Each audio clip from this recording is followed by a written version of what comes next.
Hi guys, welcome back to the channel. Okay guys, we're going to be doing Israel Grand Final Performance 2026. Okay. I know that the competition is over, but I just had to do it for clarity and also to air my thoughts on Eurovision 2026, my expectations, and yeah. To be honest, I didn't see their winning. I didn't see her coming, but I got to realize that after her winning, I went on the ground to check and I discovered that she really pushed her songs out there.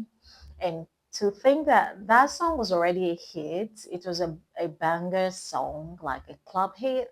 And she literally pushed the song on every social media platforms, which most of these Eurovision contestants didn't. So what really got me curious was the fact that the winning number, like it was too massive to actually ignore.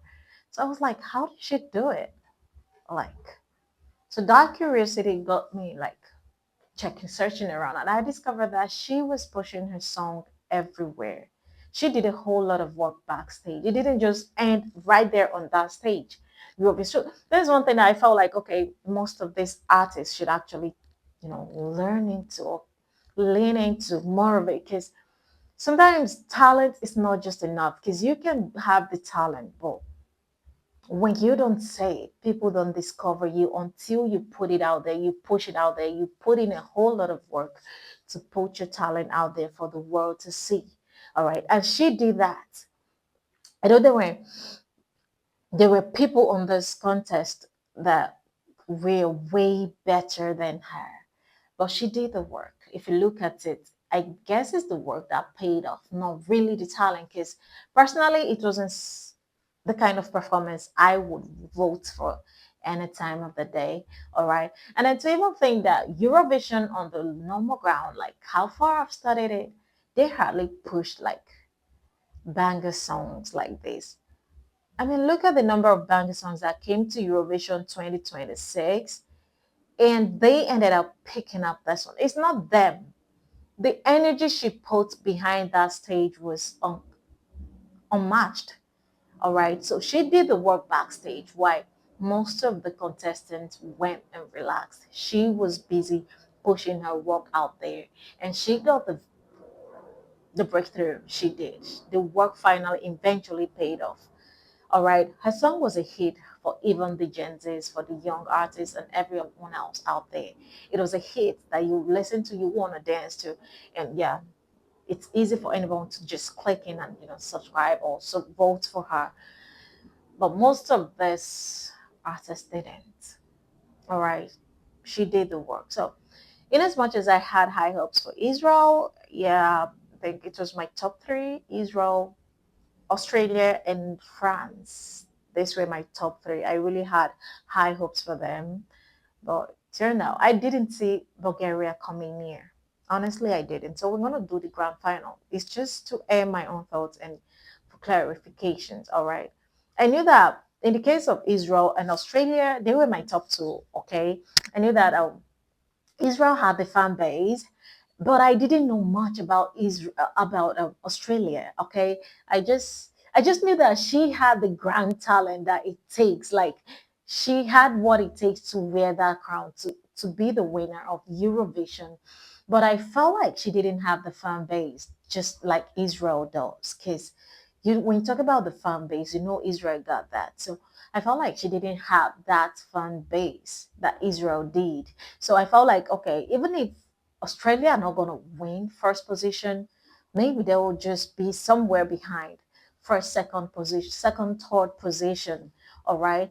So it just turned out the opposite. And I felt really disappointed at the result because I didn't expect what I saw. I really did it. And then to even think that Israel also came second this year again. Last year they came second. This year they did the same thing. And then what really got me curious was the massive difference in the votes. So I had to go do a check, and I realized that Dara really did push her song. She really pushed her concert everywhere, while the rest of the contestants ended it out there on stage. She went backstage and did the work, and it paid her off. So yeah, Let me know your thoughts in the comment. Let's get into it. Grand final Eurovision 2026, Israel, Noam Bettan. Okay, Michelle, one of my favorite songs. Okay, let's get in.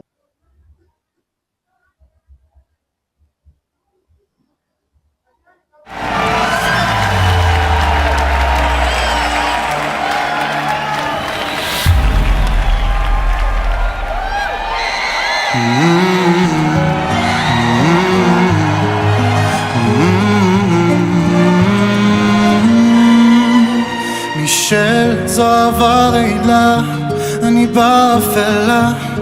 איך השארת אותי בצל, כוכבת בלי תהילה, משוגעת גדולה, אני קם ונופל. Oh Michel, je ne sais plus quoi faire, tu étais ma lumière. Dieu, je t'en supplie, réveille-moi. J'ai plongé dans le noir, amène-moi de l'espoir. Et ma mademoiselle, alors je danse, danse avec les morts. Tu me verras rire, rire à nouveau. T'es ma douleur, j'étais qu'un décor. J'ai crié, crié, crié. Michel, je te laisse partir, adieu ma belle. Je te laisse partir, mais je t'aime. La reine des problèmes, Michel, Michel, Michel, Michel. Aïe, aïe, aïe, aïe, aïe, aïe. Aïe, aïe, aïe, aïe, aïe, aïe. Walking down Florentine, ocean eyes memories. I'm losing my mind. An angel, but is it hell? Trapped in your carousel, round and round, under your spell. Michel, je te laisse partir, adieu ma belle. Je te laisse partir, mais je t'aime. La reine des problèmes, Michel, Michel, Michel, Michel. Aïe, aïe, aïe, aïe, aïe, aïe. Aïe, aïe, aïe, aïe, aïe, aïe.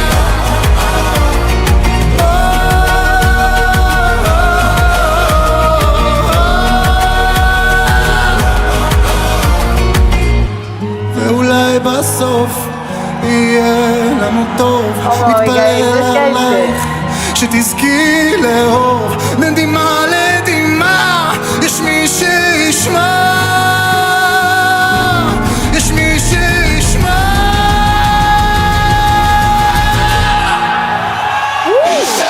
Je te laisse partir, adieu ma belle.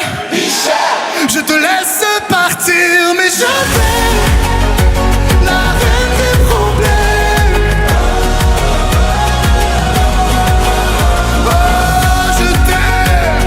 La reine des problèmes. Michel, Michel, Michel, Michel.